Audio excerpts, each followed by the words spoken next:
సూర్యాష్టకం ఇవి చదువుకుంటాం కదా, అలా అష్టకాలన్నీ కూడా చదివి సూర్యదేవుణ్ణి స్తుతించేటప్పటికీ సూర్యదేవుడు ఒక రూపంలో, దేవతా రూపంలో కనిపించి, మహర్షి ఏమిటి ఇలా వచ్చారో, మీకు నేను చేయవలసింది ఏమిటి అని అడుగుతాడు.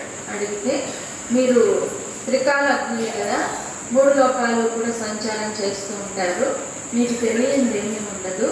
ఆ మహారాజు సంవరణుడు మీ కుమార్తె తపతీదేవిని వరించాడు, అందుచేత ఆమెను ఎలాగైనా మా మహారాజుకి ఇచ్చి వివాహం జరిపించవలసింది అని మహర్షి అర్పించేటప్పటికీ, మహర్షి సంవరణుడు రాజుల్లోకెల్లా శ్రేష్ఠుడైనటువంటి వాడు, అలాగే నీవు మునులలో శ్రేష్ఠుడివి, ఇక్కడి వరకు రాగలిగావు అంటే, నా వేడిని వెలుగును తట్టుకొని నిలబడగలిగావు అంటే నీ ఒక్కడికి అది సిద్ధించింది. అలాగే స్త్రీలలో తపతి శ్రేష్ఠురాలు, అందుచేత తప్పనిసరిగా సంవరణుడికి ఇవ్వకుండా ఇంకెవరికి ఇస్తాను తపతిని, అందుచేత మీరు తప్పనిసరిగా మా కుమార్తెను స్వీకరించవలసింది అని అప్పుడు వశిష్ఠ మహర్షికి తపతిని అప్పచెబుతాడు. సూర్యుడు ఇక్కడ దిగి వస్తే అక్కడ లోకాలు ఎలా ఏమైపోతాయి, చీకటైపోతాయి కదా, అందుకని ఆయన మాత్రం రాడు. వశిష్ఠ మహర్షి ద్వారా తపతిని పంపిస్తాడు. అప్పుడు మహర్షి తపతిని స్వీకరించి సూర్యుని దగ్గర నుండి సెలవు తీసుకుని సంవరణ మహారాజు వద్దకి దిగి వచ్చాడు. ఎత్ర విఖ్యాత కీర్తిని స కురునామశుభో భవతు స రాజా మన్మథావిష్ట తద్గతేనాంతరాత్మన. అప్పటికి 12 రోజులు పూర్తయింది. 12వ రోజుకి మహర్షి కూడా తపతిని తీసుకొని దిగి వచ్చారు. అక్కడికక్కడే తపతిని, మహారాజా తపతి మిమ్మల్ని చూడటానికి దిగి వచ్చింది, సాక్షాత్తు సూర్యదేవుడే ఆమెను మీకు అప్పచెప్పాడు అనేటప్పటికీ అప్పుడు కళ్ళు తెరిచాడు సంవరణుడు, తపస్సు ముగించాడు. దృష్టివాచ దేవకన్యాం తాం తపతీం చారుమాసిని వశిష్ఠేన సహాయాంతి సంహృష్టోబ్ధికం బహు. అలా మనోహరంగా నవ్వుతూ నిలబడి ఉన్నటువంటి ఆమెను చూసి పోయిన ప్రాణం తిరిగి వచ్చిందేమో అన్నంత ఉత్సాహం వచ్చేసింది మహారాజుకి. ఆనందంతో పొంగిపోతూ రురుచే సాధికం సుభ్రూహు ఆ పతంతి నభలస్థలాత్ సౌదామినీవ విభ్రష్ట ద్యోతయంతి ద్విషస్తుష. అందమైనటువంటి ఈ తపతి ఆ గగనతలం నుండి కిందికి వస్తూ జారిపడినటువంటి మెరుపు తీగలాగా ఆయనకి అనిపించింది. అలాగే ఆ తర్వాత వశిష్ఠ మహర్షితో మాట్లాడాడు. మహర్షి, మీరు ఎలా వెళ్ళారు, ఎలా తపతిని ఇక్కడికి తీసుకొచ్చారు అని అంటే, సూర్యుడికి తెలియంది ఏమీ లేదు, ఆయన ముందే ఊహించినటువంటిది ఇది, మీకు ఇవ్వాలనే ఉద్దేశంతోనే తపతిని ముందు మీకు కనిపించేలాగా వనంలో అక్కడికి ప్రవేశపెట్టాడు.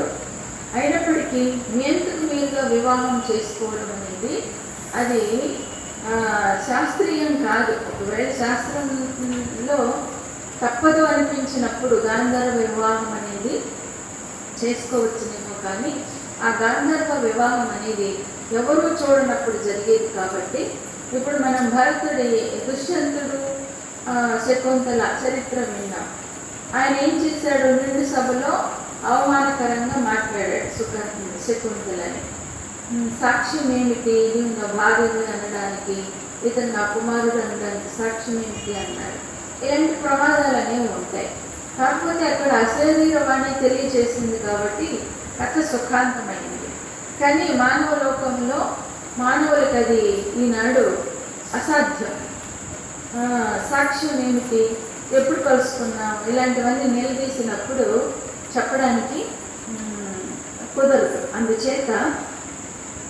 అందుకని తపతి తండ్రి అనుమతితోనే వివాహం చేసుకుంటానని చెప్పి వెళ్ళిపోయింది. ఏదేమైనప్పటికీ ఇప్పుడు తపతిని తానుగా పంపించాడు. మీ ఇద్దరికి ఇక్కడే వనంలోనే పరిచయం అయ్యారు కాబట్టి ఈ వనంలోనే ఈ కొద్ది మంది మధ్య వివాహం జరిపిస్తామని వశిష్ఠ మహర్షి ఆయనే అక్కడ ఉన్నారు కాబట్టి వేదాలకు ప్రతినిధిగా ఆయనే ఉన్నాడు. అంతకంటే కావాల్సింది ఏముంది అని అక్కడికక్కడే వివాహం అనేది పాణిగ్రహణం అనేది చేయిస్తారు. అలా చేసిన తర్వాత వశిష్ఠ మహర్షి ఇక మేము మనం నగరానికి వెళదాం అన్నప్పుడు మహారాజు అంటారు, కొంతకాలం పాటు అన్ని లోకాలు, సూర్యలోకమైన, బ్రహ్మలోకమైన, గంధర్వలోకమైన ఇలా చక్కగా అన్నీ చూసి విహారం చేసి వస్తామని సంవర్ణుడు తమ గురువు వద్ద అనుమతి తీసుకుంటారు. సరే అని వశిష్ఠ మహర్షి తన నగరానికి బయలుదేరి వెళ్ళిపోతాడు. వీళ్ళు 12 సంవత్సరాల పాటు హాయిగా ఇతర ఊర్ధ్వలోకాల్లో విహారం చేస్తూ ఉంటారు. ఆ సందర్భంలో ఇక్కడ ఏమైంది, భూలోకంలో అనావృష్టి ఏర్పడింది, వర్షాలే లేవు, ప్రజలందరూ పంటలు లేక నీళ్లు లేక చాలా సతమతమైపోయారట. అప్పుడు వశిష్ఠ మహర్షి తన తక్కువ శక్తితో కొంత వర్షాన్ని అయితే కురిపిస్తే అప్పుడు కొంచెం స్థిమితపడ్డారు. కానీ మానవులు పంటలు పండించుకోవడానికి ఇంకా ఆ నీళ్లు సరిపోలేదు. 12 సంవత్సరాలు అయిన తర్వాత సంవర్ణుడు కూడా తిరిగి వచ్చాడు. తిరిగి వచ్చేటప్పటికి మహారాజా, మీరు నగరంలో లేకపోయేటప్పటికి అంతా అల్లకల్లోలంగా ఉంది, ఈ మీద వర్షాలు లేక, చక్కని పంటలు లేక, చక్కని పువ్వులు లేక ఇదంతా కూడా ఎడారిలాగా మారిపోయిందన్నారు. ఎప్పుడైతే సంవర్ణుడు భూమి మీదకి దిగి వచ్చాడో వెంటనే కుండపోత వర్షాలు కురిసాయట. అంటే ఆయన ధర్మనిష్ట అలాంటిది. ఆయన భూమి మీద లేకపోయేటప్పటికి వర్షాలే లేకుండా పోయి ప్రకృతి కూడా స్పందించలేదట. ఏదేమైనప్పటికీ వశిష్ఠ మహర్షి కూడా తన తపో శక్తిని చూపించాడు. ఆయన కూడా కొంత వర్షాన్ని కురిపించగలిగారు. అలాంటివి అంటే గురువులు కానీ శిష్యులు కానీ అంత నిష్ఠాగరిష్ఠులు అన్నమాట, అంత ధర్మనిష్ట కలిగినటువంటి వారు. కాబట్టి వారు ఎప్పుడైనా విధులు మర్చిపోయి విలాసాల్లో మునిగి తేలినట్లయితే భూమి మీద ఇలాగే ప్రకృతి ఇలాగే చూపిస్తూ ఉంటుందని అది నిదర్శనం అన్నమాట. మొత్తానికి ఈ కథ అంతా కూడా ఆ గంధర్వరాజు అర్జునుడికి చెప్తూ ఉన్నాడు. వారిద్దరికీ కలిగినటువంటి కుమారుడే కురుడు అనేటటువంటి ఆయన. ఆ తర్వాత ఆయనకి కురువు అనేటటువంటి కుమారుడు కలిగాడు. ఆ కురు వంశమే మీరందరూ కూడా. అందుకని తపతి నందన అని సంబోధించాను నేను. ఈ కురు వంశంలో మీరు పుట్టారు కాబట్టి కౌరవులని అన్నారు. పూరుని వంశంలో పుట్టారు కాబట్టి పౌరవులు అని కూడా అన్నారు. అలాగే అజమీడ వంశం అని కూడా మిమ్మల్ని అంటూ ఉంటారు. ఆ తర్వాత భరతుడు పుట్టాడు. ఆ భరతుడు భూమిని చాలా కాలం పాలించాడు. తర్వాత భగవంతునిలో రమించి తరించాడు కాబట్టి ఆయనకి భరతుడు అనే పేరు ప్రసిద్ధి. ఆయన వంశంలో పుట్టినటువంటి మీకు అందరికీ కూడా భారత, అందుకే ఈ ఖండానికి, ఈ భరత ఖండానికి భారతదేశం అనేటటువంటి పేరు. ఆ వంశంలో పుట్టినటువంటి వారు. ఆ ఋషులు అప్పుడు పుట్టినటువంటి ఋషుల్లో ఏదో ఒక ఋషి వంశానికి చెందినటువంటి వారే భారతదేశంలో. అందుకనే భరతవంశీయులు అని అంటారు. ఎక్కువ మందికి ఋషి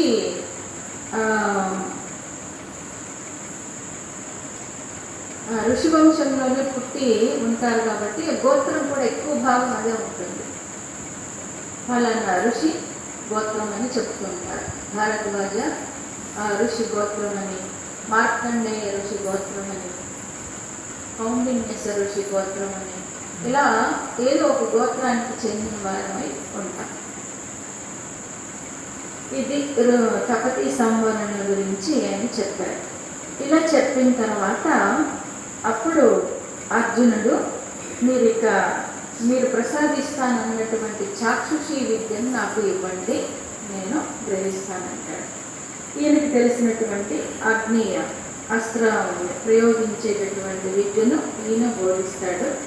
అలా ఆ ప్రకారంగా ఆ విద్యను నేర్చుకొని గంధర్వుడిచ్చినటువంటి ఆ గుర్రాలను కూడా స్వీకరించి ఇక నుండి నడిచే అవసరం లేకుండా గుర్రాల మీదనే ప్రయాణించవచ్చని అవి కూడా స్వీకరిస్తారు.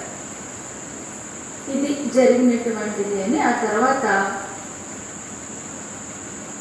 ఆ గంధర్వుడు తమ లోకాలకి వెళ్ళిపోతారు. వీళ్ళందరూ బయలుదేరి పాంచాల నగరానికి బయలుదేరాలని వెళ్తూ ఉన్నారు. ఆ స్వయంవరం అనేది చాటించారు కాబట్టి తప్పనిసరిగా మీరందరూ వెళ్ళాల్సి ఉంది.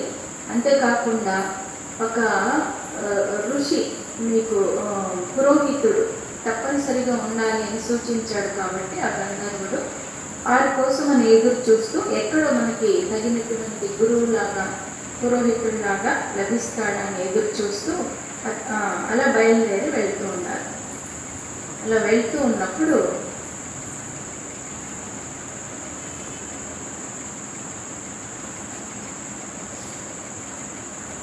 ఒక నగరం వాళ్ళకి కనిపించింది.